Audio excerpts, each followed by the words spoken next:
good. I'm not sure there's a third. I'm not sure. I think we have two really good teams in this league and a bunch of uneven, lopsided teams and bad quarterback play. Here we go. Herd hierarchy. Time is now. Let's go. The top 10 NFL teams according to Colin. Number 10. Listen, Baker Mayfield was fantastic. Tampa scored on 7 of 8 drives. Baker was 24 of 30 and totally comfortable. Evans and Godwin, 13 of 14, 144 yards when targeted. I don't think Tampa's a great team, but Baker looked like the MVP of the league. Bucks at 10. Number 9. Listen, they were in big trouble for a while, but I know what Miami is and what they are on a very distracted day because of that unfortunate Tyreek Hill situation. They outscored the Jaguars when it mattered, 13-0 in the second half. The only team in the league to have multiple 100-yard receivers. Listen, they're not an even team. It's all about the brain of McDaniel, the speed on the outside, and Tua. But right now in the NFL, that's a top 10 team.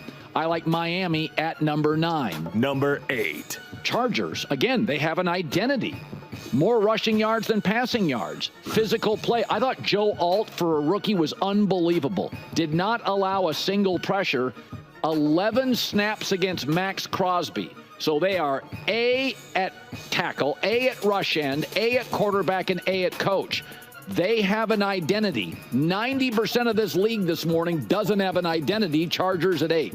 Number 7. Maybe it's low. The Texans, they're still young, and that was a tough road game, but they didn't have any turnovers. C.J. Stroud played clean. They had 417 total yards.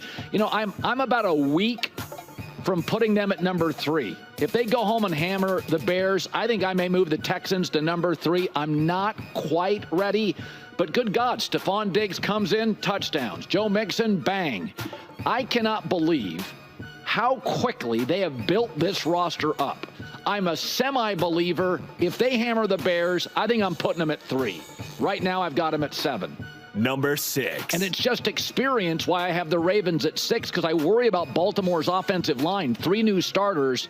But you know what? They didn't even play that well, and they almost beat Kansas City at Arrowhead. I just love the players and the things I love about Baltimore. I truly love the owner, the coach, Lamar, Stanley, the toughness.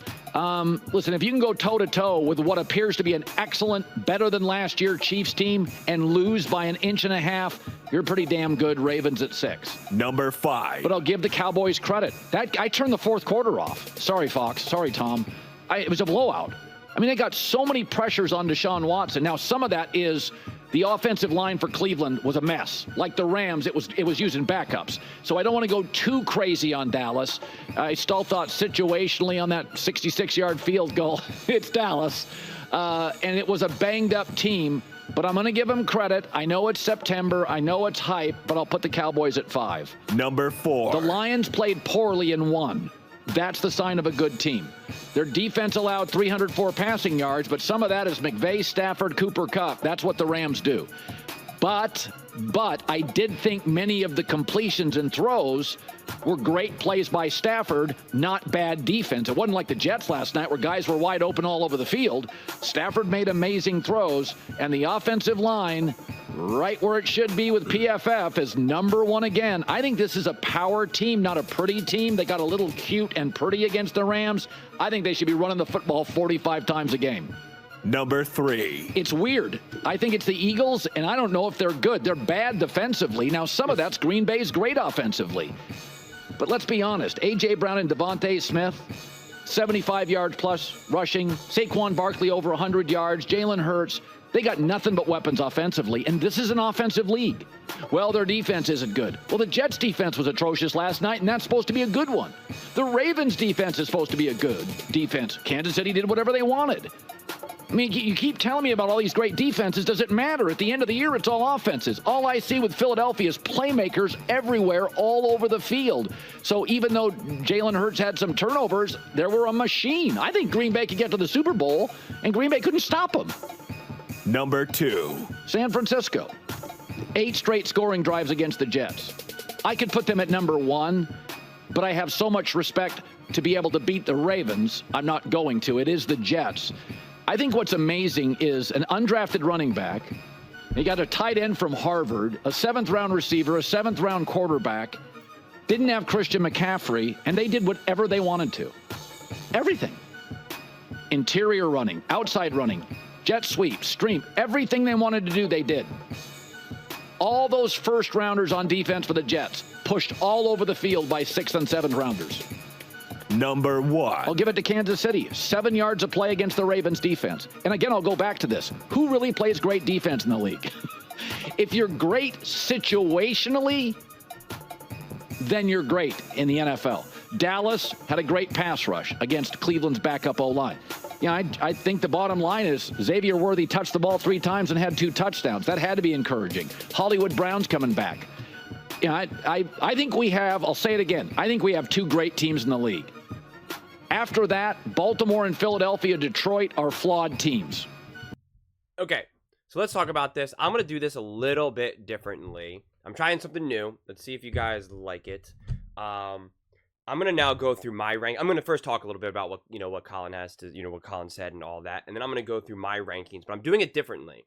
I'm doing it as in, I'm just rearranging these 10 teams rather than trying to bring another team that I think is there. I thought it would maybe be a little bit more interesting and fun just to rearrange these 10 teams, no one else, right? Not be like, well, the Bills should be here and the Bucs should be out, right? Like not doing that, just looking at these 10 teams. Because also, I think I'm going to do this as well with First Things First. When Nick goes through his tiers, then I'll be able to potentially put my own teams in there. But again, I'm on the fence. It all depends on how people handle it, because the comments can get a little wild. And I'm also treating it, and it's going to be hard because I'm trying to treat it as if I really don't know anything about these teams, and it's just based off of today, right? Nothing that happened in the past. But it is really hard when I look at players like Patrick Mahomes and Andy Reid, and coaching like Andy Reid and what the 49ers have been. So I find it difficult, which, I'll be honest about. But I think this is a fair list that Colin put forth at the end of the day. I really, really do. Whether you agree with it or not, like there's nothing that you're just like, well, that's outrageous necessarily. And what I love about Colin is that he's willing to change his mind. Right? I mean, like he had the Bucs unranked, he had the Cowboys unranked, he had the Eagles at like 8 or 9, I think, and he has no problems moving teams or saying like, hey, yeah, the Cowboys weren't ranked. I didn't think they were a top 10 team, and now look at that, they're a top 5 team, and which I love. I really do, and he does so in a way that I think is just really honest and genuine, and not kind of playing the shell game, right? Which always drives me crazy with some other people out there, but So, okay, the way how I have it is number 10, again, and here's my other caveat, is that it's so hard. I'm trying to figure out who these teams are playing, what their offenses look like, what the defenses look like. It's just hard. And a lot of these teams, I think they're together. That's why I don't like to do rankings, right? I have said that a lot now. Like I like to put group teams into groups, into tiers. Right? I'll say something like the 49ers and the Lions are in the same group together, right? It's not that the 49ers are 2 and the Lions are 3. Like that's not the way I like it. So, but again, I figured I would just try this, see how, if I like it, see if you guys like it, see how the comments are.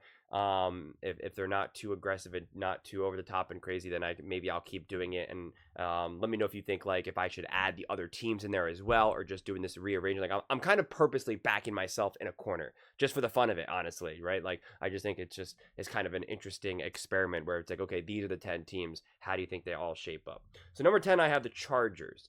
Yeah, I'm super high on the Chargers, and I'm super high on Harbaugh and Justin Herbert. But they did play the Raiders, and I don't know who the Raiders are this year. I don't think the Raiders are going to be a great team, but in terms of that defense, there's definitely the possibility that defense will still be a really great, hard defense, which then makes that tougher win look a little bit better, what the Chargers and Harbaugh were able to do. I just don't know, right? Like when I look at that game and see what this, and see how they played, I'm not sure what the Chargers look like against, say, the 49ers, against the Texans, against the Ravens. Like it's just not clear to me just yet. The Dolphins, yeah, I know there was a lot going on Sunday, which we won't talk about and get into the details. We'll just keep it strictly about football. Again, against the Jags, like It all depends on how good you think the Jaguars are, which I don't know. Like it was such a low scoring game like that with like, it was weird. Like, Tua put up some really nice numbers, but like there wasn't a ton of production behind it at the end of the day. Like it's just, I think those, two games I kind of struggle with more than anything, just because it's just more unclear to me. And that's probably why at the end of the day, I have them, 10-9, the Chargers and the Dolphins. I need to see more from all these teams, but like I said, I'm backing myself in a corner just for the fun of it. The Cowboys, I have them number 8. The Cowboys owned the Browns, but the Browns proved to not really be a good team. A lot of people were saying, well, hey, they were ranked, or they were actually, the Cowboys were the underdogs, and it's like, well, that's because people thought that Deshaun Watson was going to eventually be Deshaun Watson. Right, there was that belief that, and even I've thought that as well, that like, come on, he was a great football player back in like what, 2017, 2018, whatever the years were, and I mean, like, he was ready to take over the NFL. Like, he was supposed to be Patrick Mahomes before Patrick Mahomes became Patrick Mahomes, and then obviously things went sideways with some injuries as well as off the field issues. But I still felt like, well, he has to kind of get something going. He still has to be 85% of that player, and a lot of people felt that way, and that wasn't the case.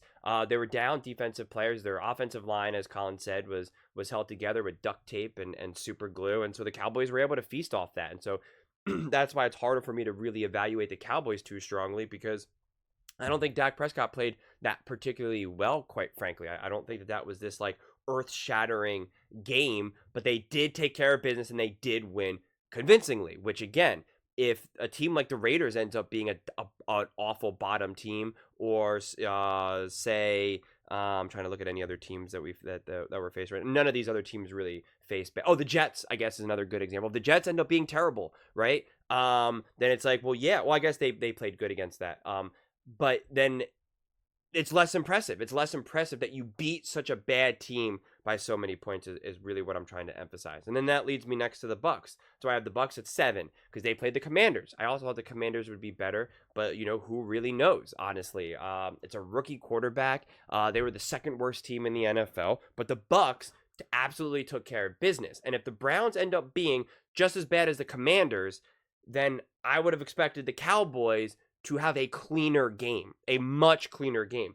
The Bucks played an incredibly clean game with Baker Mayfield. That offense was rocking and rolling. It would have been interesting to see what it would have looked like if the Commanders' defense was a little bit more potent, and so that's why I'm really curious to see what the Bucks look like against the Lions. To me, that's how we're really going to find out who the Buccaneers are.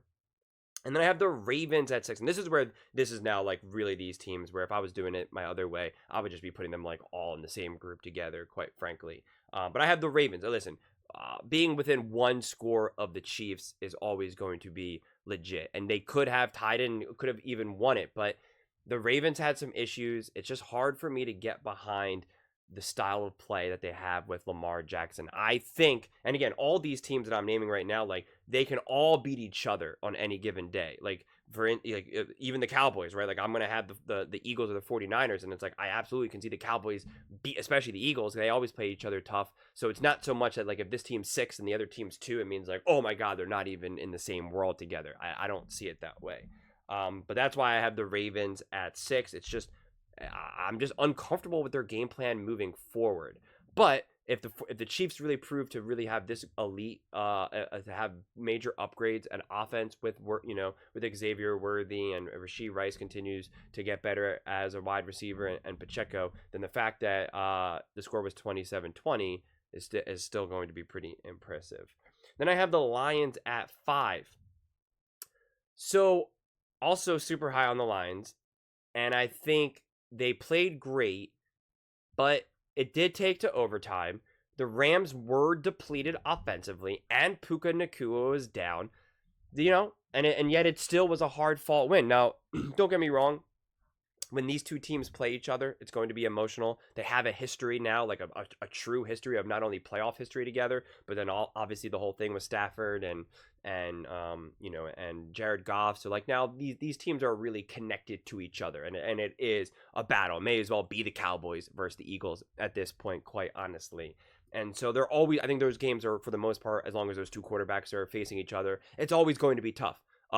between them two. But I would have liked to see the Lions have a little bit better of a showing.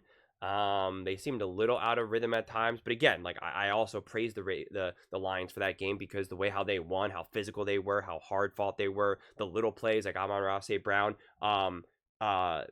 slipping but then still like tipping the ball so it wouldn't get intercepted. Like those are championship level plays, and so they deserve all that credit. It's just considering the Lions or considering how the Rams were, I just would have maybe expected it to look a little bit more like the Lions were a little bit more in control, because the Lions could have lost that game, and that would have been a tough loss for the Lions. But at the same time, it is Sean McVay, Matthew Stafford, and Cooper Kupp. I mean, like that alone is deadly, right? Stafford is an elite quarterback in the NFL. He's a top quarterback in the NFL, as well as Sean McVay. So again, those games will always be hard fought, even if you are missing your O-line, missing a receiver, etc. And then the Texans. I think the Colts are a really good team, and that was an also hard-fought win, and the Texans absolutely could have lost that game as well. It's tough because Anthony Richardson, like, so much of his production and magic really came from, like, one or two plays, especially, like, that 70-yard missile, and it's like you take away that play, which seems more, I don't want to say a fluke because he's capable of doing it, but it's obviously it's obviously unreliable. You can't rely on a 70-yard play for your production. I think he was like 9 for 19 or something like that. So I think even that score potentially was misleading in a way where it could have looked a lot less close. But also, talk about unreliable, are you really going to be able to rely on Mixon to run for like 150 yards a game as well? I just think they have so many weapons. CJ Stroud looks sharp as ever. No sign of this sophomore slump or anything nonsense like that. So I got them at number 4. Then I have the Eagles at number 3. And again, this is where it's all getting really tight. Because if you said Texans versus Eagles, I would say, I have no idea. Coin flip. I have no idea who's going to win that game. Truly. It's Texans versus Lions. Or Eagles versus Lions. Texans versus Lions. Like, I honestly have no idea. That's why I put them in the same group. But we're going with it. So I put the Eagles at number 3. I think the Packers, if Jordan Love didn't get injured, they would be a top 10 team, without a doubt. It's just a shame that Jordan Love got injured. I had the Packers as a top team in the NFL, and so the fact that the Eagles played them as well as they did in a weird situation in Brazil, Friday night, slippery field, they put up points against them. That was a big win for the Eagles. The Eagles have to clean stuff up. Jalen Hurts was definitely not flawless, but the weapons were proved to be as advertised. Kellen Moore improved Jalen Hurts, 6 for 8, 91 yards against the blitz and a touchdown. Saquon Barkley as advertised. I think Colin pointed out the defense not being good, but the Packers had the best offense in the NFL over the last 10 games last season. They dominated the Cowboys, who had a top defense. Like the Packers offense is for real. There's no disputing that. Jordan Love is shaping up to be a great quarterback.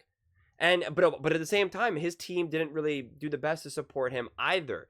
So that game could have also gone either way. Like the Eagles absolutely could have lost that game. Just like the Chiefs could have lost that game, but it felt like the Chiefs were still in control for that whole game. And that's why it ends up being a little bit more of a coin flip for me, because I wouldn't say that the Eagles controlled that game versus the Packers. I do think that the Eagles looked better and looked more resilient at the end of the day because they were an older, more mature team. So I think that just comes from experience. They played on a slippery field in the Super Bowl, so they could also probably manage that a little bit. But so yeah, I got them at 3. And then I have the 49ers at 2. Listen, I think they played great on Monday night. Brock Purdy, I went on a whole rant about how good I think Brock Purdy is and how we have to put this to bed of Brock Purdy's only good because of his weapons and because of Shanahan. Any quarterback is going to be better with Shanahan unless your coach is maybe Andy Reid. You're just going to be better. I think Shanahan is just an unbelievable coach. They built such a great team there. And they're a lot more resilient than I think even me or Colin had them. This idea that they're a Christian McCaffrey injury away from not being that good was pretty much proven wrong, right? I mean, not even pretty much. It was so far. So the 49ers, I don't know how anyone's going to feel comfortable going against the 49ers. But again, the 49ers against the Lions, the 49ers against the Eagles, the 49ers against the Texans, the Ravens, like, you're saying, hey, they're facing each other, Super Bowl or NFC Championship, whatever, I would be like, I don't know, man. I don't know. So it's close. And then the Chiefs do get the number 1 because it's impossible for me to, they played the Ravens, which is who are better than the Jets. It was a close game and it was a hard fought win. I don't think the Chiefs looked dominant. I think they looked beatable. Like he pointed out, Xavier Worthy touching the ball 3 times and scoring twice. One of them was complete blown coverage, right? It was just like I forget who it was who was commentating that day, but he was just like, no way, like that just can't happen. Like anyone's going to be able to score in that situation, right? A backup linebacker is going to be able to catch that ball and run it into the end zone. So that was less about Worthy than anything. But Worthy obviously looks incredibly fast. It's Patrick Mahomes, Andy Reid. I just think as long as you have Patrick Mahomes and Andy Reid and just a healthy team, you actually just have the players who your number one's playing.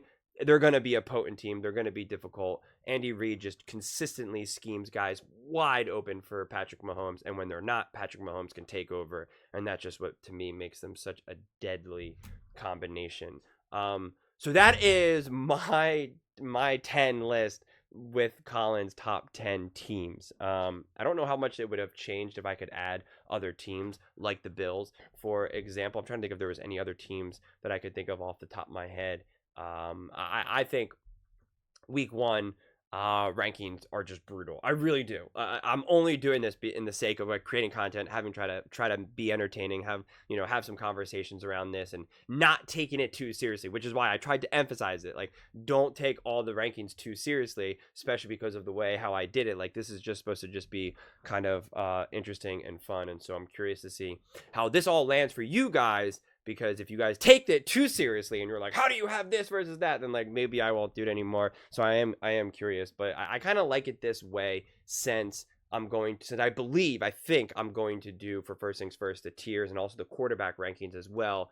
And that will be potentially a little bit more accurate as I see it, because then that allows me to do the tiers and not just do the 1 through 10, which I'm just not a fan of personally. But I know you guys often are. A lot of people online and YouTube and all that are very much all about these lists. I don't get it. I really don't. I don't know why people are obsessed with lists and rankings. So maybe one of you guys could explain that to me.